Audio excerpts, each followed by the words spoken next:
Hi, I'd like to just show you a picture of the old Helen Baratta from 2005. This is before I lost weight, and so just wanted to introduce that to you. So, my question to you today is, do you feel like you're losing the battle to sin? So, as ministry leaders, tell me, what types of sin do we struggle with? That do we see the people that we help, the people that we minister to? What kind of sins do they struggle with? Someone? Alcoholism. Alcoholism? Very good. Pornography. Gluttony. Gluttony? Gossip. Gossip. Dishonesty. Dishonesty. Pornography. Pornography. Adultery. Adultery, yes. All of these are sins that we struggle with, and yet it feels like we're losing the battle. But I'm here to ask the bigger question.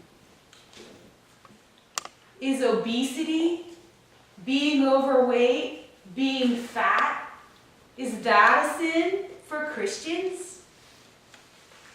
At the very least, it's a poor testimony for Christ. And I want to make sure you know, I'm not referring to the ill people, the disabled, the sick, the infirm.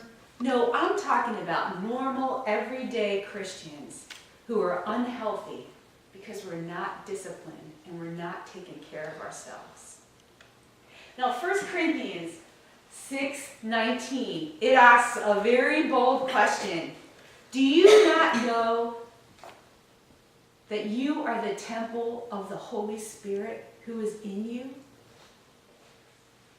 What kind of question is that? And I'm telling you, as leaders of ministry, we are caring for people that are struggling with this sin in their life. The sickness, I visit people in the hospital that are dealing with type 2 diabetes, coronary artery disease, strokes, sleep apnea, gallbladder, fatty liver disease. The list just goes on and on. In fact, there's statistics saying that the life expectancy in the U.S. could be declining as a result of obesity. What is the church to do about this sin? Now, I know this is a pretty tough question. It's kind of, who wants to talk about that? And Satan, it is here. He's trying to convince us there's nothing else we can do. And that is a big, fat lie. And I know what big and fat is all about. So I wanted to tell you, I came back to Christ in 2000. And I had been away from the Lord for a long time. And I had a lot of time to make up. And I was serving the Lord in a mighty way. But as you can see, I weighed 274 pounds. The world, I had lived a pretty nice worldly life. And so that was a challenge for me, but I didn't see it as a sin. Now, in 2005, I heard about First Place for Health, this Christian weight loss ministry, and I remember thinking that, could I start this ministry? And I was like, no, I didn't want to do that. And a whole year, I said no. And then in 2006, I finally relented and said yes. And at 274 pounds, I started the First Place for Health ministry at my church.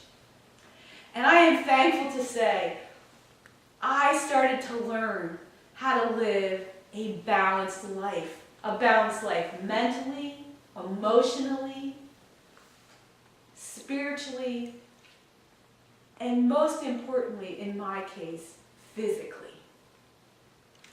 And as I learned that, I lost 116 pounds over a 4-year period. Now that's where I learned the spiritual and the physical self. And I have to say, it really wasn't until I got to my goal that I really started to learn how to live a godly life mentally and emotionally. Keeping the weight off has been just as challenging as losing the weight. The statistics are crazy for regaining the weight. Now, in the last 6 years, I want to just give you a synopsis of what my life is like. I sent 2 children off to college. I brought them home. One's launched, hasn't come back yet. Thank goodness. My father-in-law came to live with us for the last 2 years of his life. I buried my father. I made a complete career change. And thankfully, I have not gained any weight. And that is a miracle for me. Now, that's my benefit. I want to tell you about the benefit that's happened to my church. More than 10% of my church has been involved in First Place for Health over these 6 years. And our lifestyles have changed. The food that we eat at church has changed. We eat healthier now. And we live a more balanced life. It's become a norm at our church and not something we wish to aspire to.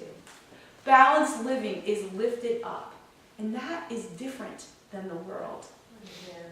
Yes.